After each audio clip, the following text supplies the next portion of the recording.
എന്നെ വെള്ളത്തിലിറക്കിയിട്ട് ഈ വഞ്ചി തുഴയാമെന്ന് സാറ് വ്യാമോഹിക്കണ്ട. ഈ വള്ളം ഞാൻ മുക്കും.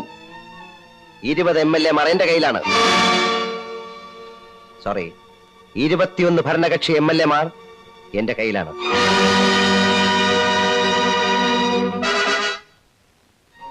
എന്നെ തൊട്ടാൽ നാളെ പ്രതിപക്ഷത്തിന്റെ അവിശ്വാസ പ്രമേയം വരും.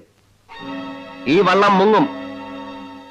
പ്രതിപക്ഷത്തിന്റെ സഹായത്തോടെ ഞാൻ വേറെ വള്ളം ഇറക്കും. ഞാനായിരിക്കും അതിന്റെ അമരക്കാരൻ.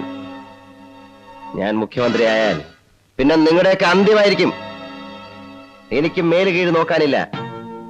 നിങ്ങൾ കവലച്ചട്ടമ്പയാണെന്നല്ലേ പറഞ്ഞത്? ഞാൻ അതിനേക്കാൾ തല്ലിപ്പൊളിയാണ്. പങ്ക എന്റെ കയ്യിലൊന്ന് കിട്ടട്ടെ. ഈ നാട് കണ്ടതിൽ വെച്ച് ഏറ്റവും അലവലാതി മുഖ്യമന്ത്രിയായിരിക്കും ഞാൻ. 10 ദിവസമേ ചിലപ്പോ എനിക്ക് ഭരിക്കാൻ കിട്ടൂ. 10 എങ്കിൽ 10.